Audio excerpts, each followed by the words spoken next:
வணக்கம் நண்பர்களே, welcome to நம்ம ஒரு அரசியல்வாதி சேனல். இன்னைக்கு இந்த வீடியோவில் எதை பற்றி பார்க்க போகிறோம் அப்படின்னா, இங்கே ஒரு நெரேட்டிவ் செட் பண்ணுவாங்க அரசியல் களத்தில். என்ன அப்படின்னா, இப்போ உதாரணம் சொல்லணும்னா இந்த கருத்து கணிப்பு அப்படின்னு சொல்கிறாங்க இல்லையா.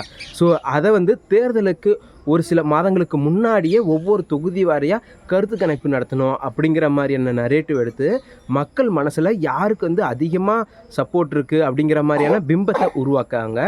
ஸோ அது மாதிரி தான் இப்போ ஒரு நரேட்டிவ் அரசியல் களத்தில் நடத்திட்டு இருக்கிறாங்க. என்ன அப்படின்னா, இங்கே கூட்டணி குறித்து ஒரு நரேட்டிவ் நடத்திட்டு இருக்கிறாங்க இல்லையா. ஸோ அந்த ஒரு விஷயத்தை பற்றியும், அது மட்டும் இல்லாமல் இன்னைக்கு அனைத்து கட்சி கூட்டத்தில் பல கட்சிகள் வந்து கலந்துக்கல. ஸோ அது என்னென்ன கட்சிகள் கலந்துக்கல அப்படிங்கிறதையும், முக்கியமாக அதுக்கு காரணம் என்ன சொல்லப்படுது அப்படிங்கிற அந்த ஒரு தகவலையும் தான் இந்த வீடியோ நம்ம பார்க்க போகிறோம். வீடியோக்குள்ளே போகிறதுக்கு முன்னாடி நம்ம சேனலை சப்ஸ்கிரைப் பண்ணல அப்படின்னா மறக்காமல் சப்ஸ்கிரைப் பண்ணி வச்சுக்கிங்க. அதையும் தாண்டி என்னுடைய கருத்துலேருந்து மாற்று கருத்துக்கள் இருந்துச்சு அப்படின்னா அதையும் கமெண்ட் செக்ஷனில் பதிவிடுங்க. கருத்துக்கள் வரவேற்கப்படுகிறது. சரி, வாங்க வீடியோக்குள்ளே போகலாம்.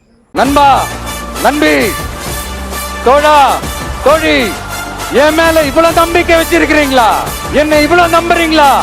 பார்த்தலாம், ஒரு கை பார்த்தலாம்.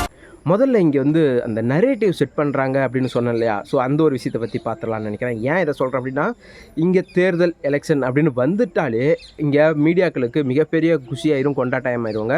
ஏன்னா ஒவ்வொரு மாவட்டத்துலேயும் போயிட்டு அந்த தொகுதியில் இருக்கிற மக்கள்கிட்ட நீங்கள் யாருக்கு ஓட்டு போடுவீங்க, உங்களுடைய நம்பிக்கை நட்சத்திரம் யார், நீங்கள் யாரை நம்பி வாக்களிக்கிறீங்க அப்படிங்கிற மாதிரியான கேள்வியெல்லாம் கேட்க ஆரம்பித்து அவங்கள்ட்ட பதில் வாங்குவாங்க. ஸோ அது எந்த அளவுக்கு உண்மையாக இருக்கும் பொய்யா இருக்கும் அப்படிங்கிறது வந்து தேர்தல் முடிவில் நமக்கு தெரிய வரும். ஏன்னா எல்லா இடத்துலையுமே இந்த தேர்தல் கணிப்பு அப்படிங்கிறது வந்து 50-50 தான் ஒர்க் அவுட் ஆகிருக்கு என்னை பொறுத்தளவுக்கு.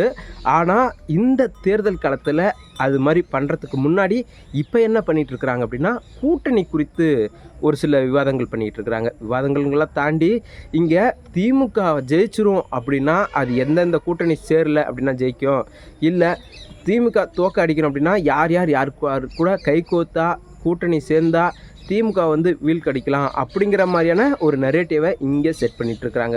அதில் முதல்ல முக்கியமாக சொல்லணும் அப்படின்னா, இங்கே அதிமுக கூட தாவேகா தமிழக வெற்றி கழகம் கூட்டணி வச்சிச்சு அப்படின்னா கண்டிப்பாக அவங்க 200 சீட்டு அடிப்பாங்க.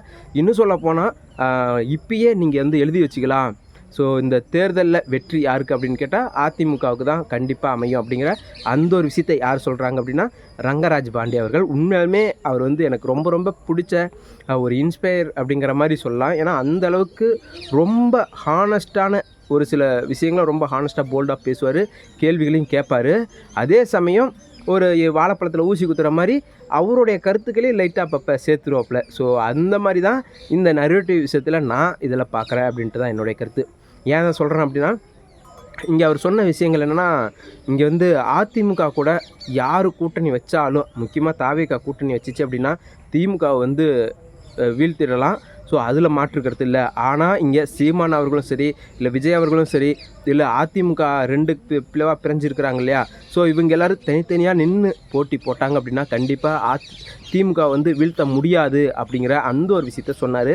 அதில் அந்த கருத்தில் நான் உடன்படுறேன். ஆனால் அதையும் தாண்டி இன்னொரு கருத்து சொல்லியிருந்தார். என்ன அப்படின்னா, இங்கே வந்து அமமுக கட்சி, தேமுதிக, பாமக, தாவேகா இவங்கெல்லாம் ஒரு கூட்டணியாக உருவாகி இவங்க எலெக்ஷனை சந்தித்தாங்க அப்படின்னா அப்பயும் திமுக தான் ஜெயிக்கும் அப்படிங்கிற மாதிரியான ஒரு விஷயத்த சொல்லியிருந்தார். உண்மையாலுமே இந்த கூட்டணி உருவாகிறதுக்கு வாய்ப்பு இருக்கா அப்படிங்கிற கேள்வி முதல்ல உருவாக்கணும். ஏன் இதை சொல்கிறேன் அப்படின்னா, அம்மாவுடைய ஆட்சியிலேயே டிடிவி தினகரன் அவர்களை வந்து கட்சியை விட்டு நீக்கியிருந்தாங்க. ஸோ அப்படி கட்சிக்கு வந்து துரோகம் பண்ண ஒரு நபரை வந்து அவரை பற்றி தெரிஞ்சுக்கிட்டு விஜய் அவர்கள் அவர் கூட கூட்டணி சேர்க்கறதுக்கு ரொம்ப ரொம்ப வாய்ப்பு குறைவு அப்படின்ட்டு நான் பார்க்குறேன். ஸோ அவர் மட்டும் இல்லாமல் இப்போ ரீசெண்டாக வந்து செங்கோட்டையன் அவருடைய பங்குக்கு வந்து வெளியே இருக்கிறாரு. அவருடைய பங்குக்குன்னு ஒரு சில நபர்கள் வரதான் செய்வாங்க, அதில் வந்து மாற்றுக்கிறது இல்லை. அதே மாதிரி சசிகலா அவர்கள்லாம் வந்து இந்த கூட்டணியில் சேர்ந்தால் அதெல்லாம் வந்து கொஞ்சம் கூட யோசிக்கவே முடியாது. ஏன்னா இங்கே மாற்றத்தை நோக்கி தான் விஜய் அவர்கள் அடியெடுத்து வச்சுருக்கிறாங்க. அப்படி இருக்கிறப்ப இங்கே வந்து அதாவது டிடிவி தினகரன் கட்சியோ, இல்லை வந்து சசிகலா கட்சி கூடயோ, இல்லை பன்னீர்செல்வம் அவரு கூடயோ பயணிக்கிறதுக்கு எனக்கு தெரிஞ்சு வாய்ப்புகள் மிக மிக குறைவு அப்படின்ட்டு நான் நினைக்கிறேன். இங்கே தேமுதிக, பாமக அவங்க கூட சேருவாங்களா மாட்டாங்களா அப்படிங்கிறதெல்லாம் நம்ம பொறுத்து இருந்து தான் பார்க்கணும். அவங்க கூட சேர்ந்தாலும் கூட பெரிய பிரச்சனை இல்லை அப்படிங்கிற மாதிரி தான் என்னுடைய கருத்து. ஏன்னா இவங்க யாருமே ஆளும் கட்சியாக வரல. ஸோ எதிர்கட்சியாக கூட இருந்திருக்கிறாங்க. இன்னும் சொல்லப்போனால் ஆளுங்கட்சி கூட கூட்டணியில் கூட இருந்திருக்கிறாங்க. ஆனால் இங்கே வந்து யாரும் ஆளுங்கட்சியாக இல்லை அப்படிங்கிறது தான். அப்படி இருக்கும் பட்சத்தில் இவங்க எல்லாருமே இன்னும் சொல்லணும்னா ரொம்ப நாளாகவே அன்புமணி ராமதாஸ் அவர்கள் வந்து எனக்கு ஒரு வாய்ப்பு கொடுத்து பாருங்களேன், ஆக்டருக்கெலாம் வாய்ப்பு கொடுக்குறீங்க, டாக்டருக்கு வாய்ப்பு கொடுங்களேன் அப்படிங்கிற மாதிரியெல்லாம் பேசியிருந்தார். ஒரு மாற்றம் செய்வோம் அப்படிங்கிற மாதிரியான நிறைய வசனங்கள், நிறைய வேலைகள், இன்னும் சொல்லப்போனால் கடந்த ஒரு 2 ஊழலில் வந்து 888 கோடி ஊழல் பண்ணாங்க அப்படின்னு திமுகவை விமர்சனம் பண்ணாங்களே, அதில் முதல் ஆளாக பாமக இருந்தாங்க, அன்புமணி ராமதாஸ் இருந்தாங்க. அதையும் தாண்டி இப்போ அந்த நெல் கொள்முதல் பண்ணுற விஷயத்தில், சப்கான்ட்ராக்ட் விஷயத்தில், அதுலேயும் அன்புமணி ராமதாஸ் அவர்கள் வந்து மிகப்பெரிய அளவில் ஃபஸ்ட்டு குரல் கொடுத்துருந்தாரு. இதெல்லாம் தாண்டி புகை, மது, இந்த மாதிரியான விஷயங்களில் வந்து ரொம்ப ஸ்ட்ராங்காக இருக்கிறாங்க. அந்த விஷயத்தில் நம்ம அவங்கள வந்து பாராட்டி தாங்கணும். ஏன் சொல்கிறேன்னா, இவங்க வந்து ஒரு ஜாதி ரீதியான ஒரு கட்சியை கொண்டுட்டு போனாலும் அது மாதிரியான மக்கள் அவங்க கூட இருந்தாலுமே கூடியும் ஒரு சில நல்ல விஷயங்களும் இங்கே பண்ணியிருக்கிறாங்க அப்படிங்கிறதுல மாற்று கருத்து இல்லை. ஸோ அவங்களையும் தேமுதிகவிலேருந்து பிரேமலதா விஜயகாந்த் மேடம் அவங்களையும், ஸோ அவங்களாம் கூட்டணி சேர்றப்ப நமக்கு வந்து பெருசாக யாருமே விமர்சனம் பண்ண மாட்டாங்க. ஆனால் இங்கே வந்து அமமுக கட்சி கூடயோ இல்லை சசிகலா கட்சி கூடயோ பன்னீர்செல்வம் கட்சி கூடயோ போய் ஜாயின் பண்ணாங்க அப்படின்னா கண்டிப்பாக மிகப்பெரிய அளவில் அது வந்து பேசப்படும் அப்படிங்கிறது தான் என்னுடைய கருத்து. ஸோ அதை எல்லாத்தையும் தாண்டி இங்கே ரங்கராஜ் பாண்டே அவர்கள் என்ன சொல்கிறாங்க அப்படின்னு பார்த்தீங்கன்னா, இங்கே நீங்கள் அதிமுக கூட கையை கோத்தீங்க அப்படின்னா கண்டிப்பாக நீங்கள் சீட் அடிச்சிருவீங்க, நீங்கள் எதிர்க்கட்சியாகவே வருவீங்க அப்படிங்கிற ஒரு ஸ்டேட்மெண்ட்டை அடிக்கடி கொடுத்துட்டு இருக்கிறதுக்கு காரணம் என்ன அப்படின்னா, இங்கே அவங்களுக்குள்ளார இருக்கிற ஒரு ஆசையை தூண்டுறதும், அது மட்டும் இல்லாமல் இன்னொரு விஷயமும் சொல்கிறாரு.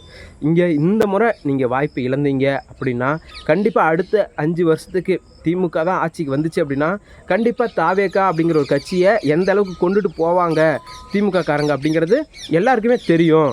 ஸோ அந்த ஒரு வாய்ப்பை மிஸ் பண்ணிடாதீங்க அப்படிங்கிற மாதிரியும் கொஞ்சம் அச்சுறுத்துற மாதிரியும் இங்கே அவருடைய பேச்சுக்கள் இருந்துச்சு அப்படிங்கிறது தான் என்னுடைய கருத்து.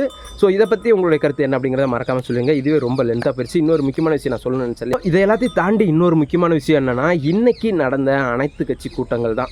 ஸோ இதில் யார் யார் பங்கெடுத்துருக்கிறாங்க அப்படின்னு பார்த்தீங்கன்னா, இங்கே திமுகவுடைய கூட்டணி கட்சிகள் மட்டும்தான் பங்கெடுத்துருக்கிறாங்க. இன்னும் சொல்லப்போனால் இங்கே சீமான் அவர்களும் பங்கெடுக்கல, தாவேகாவும் பங்கெடுக்கல, எடப்பாடி பழனிசாமி அவர்களும் பங்கெடுக்கல, டிடிவி தினகரன் அவர்களும் பங்கெடுக்கல. இன்னும் குறிப்பாக சொல்லணும் அப்படின்னா திமுகவுடைய கூட்டணி கட்சிகள் மட்டும் பங்கெடுத்து ஒரு அரசியல் கூட்டத்தை தான் இன்றைக்கி கூட்டியிருக்கிறாங்க. இதுக்கு சீமான் கட்சி தரப்புலேருந்து அவங்க என்ன பதில் சொல்கிறாங்க அப்படின்னா, ஏன் அந்த கூட்டத்துக்கு போகல அப்படின்னா, அங்கே போய் என்ன நடக்க போகுது, எப்பயும் போல் அதே மாதிரி பேசுவாங்க, அதே மாதிரி கேட்பாங்க, அவ்வளோதான்.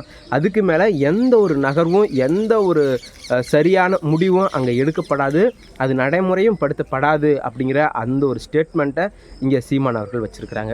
சரி, தாவேகா தரப்பில் என்ன சொல்லியிருக்கிறாங்க அப்படின்னு கேட்டால், தாவேகா தரப்பில் என்ன சொன்னாங்கன்னா, இங்கே வந்து இந்த ஒரு விஷயம், அதாவது எதை எதிர்த்து அனைத்து கட்சி கூட்டம் போடுறாங்க அப்படின்னா, எஸ்ஐஆர் திருத்தத்தை குறித்து தான் இங்கே அனைத்து கட்சிகளும் கூட்டம் போடுறாங்க. ஸோ அந்த விஷயத்தில் நாங்கள் எங்களுடைய எதிர்ப்பை பதிய வச்சுட்டோம் அப்படிங்கிற மாதிரியும், அது மட்டும் இல்லாமல் இந்த ஒரு நிகழ்வு அப்படிங்கிறது வந்து திமுக தலைமையில் நடக்குது. ஸோ அப்படி இருக்கிறப்ப எங்களால் அதில் கலந்து கொள்ள முடியாது அப்படிங்கிற மாதிரியும், இது வந்து ஒரு அரசு நிகழ்ச்சியாக அரசு விழாவாக நடந்துச்சு அப்படின்னா அதில் நம்ம பங்கெடுக்கலாம். ஆனால் இது வந்து திமுக சைட்லேருந்து முழுக்க நடத்துகிறாங்க அப்படிங்கிறதுனால நம்ம அதில் பங்கெடுக்க முடியாது அப்படிங்கிற மாதிரி தாவேகா தரப்புலேருந்து சொல்லியிருக்கிறாங்க. இது மட்டும் இல்லாமல் இங்கே அமமுக கட்சி அவர்களும் மற்ற பல கட்சிகளும் வந்து இதில் பெருசாக, இன்னும் சொல்லப்போனால் அன்புமணி ராமதாஸ் அவர்களும் வந்து இந்த அனைத்து கட்சி கூட்டத்தை வந்து புறக்கணிச்சிருக்கிறாரு அப்படின்ட்டு தான் சொல்லணும். இது மாதிரி நிறைய பேர் இங்கே புறக்கணிச்சிருக்கிறாங்க. ஸோ அதுக்கு பின்னாடி இருக்கிற ஒரே ஒரு காரணம், எனக்கு தெரிஞ்சு சீமான் அண்ணன் சொல்கிற மாதிரி அங்கே போனாலும் எதுவும் ஆக போகிறதில்ல, சரி எதுக்கு அதுக்கெல்லாம் போயிட்டு அப்படிங்கிற அந்த ஒரு எண்ணம் தான் அப்படின்ட்டு நான் நினைக்கிறேன். ஸோ இதை நீங்கள் எப்படி பார்க்குறீங்க அப்படிங்கிறத உங்களுடைய கருத்துக்களை நம்மளுடைய கமெண்ட் செக்ஷனில் பதிவிடுங்க. அதையும் தாண்டி என்னுடைய சேனலை சப்ஸ்கிரைப் பண்ணல அப்படின்னா மறக்காமல் சப்ஸ்கிரைப் பண்ணி வச்சுக்கிங்க. அரசியல் களத்தில் நடக்கிற ஒவ்வொரு நியூஸ்லையும் உங்களுக்கு உடனுக்குடன் அப்டேட் பண்ணுறதுக்கு எனக்கு ரொம்ப ஹெல்ப்ஃபுல்லாக இருக்கும். அதே சமயம் என்னுடைய கருத்திலிருந்து மாற்று கருத்துக்கள் இருந்தாலும் அதையும் கமெண்ட் செக்ஷனில் பதிவிடுங்க. மீண்டும் ஒரு கருத்தில் மீண்டும் ஒரு பதிவில் சந்திப்போம். நன்றி, வணக்கம்.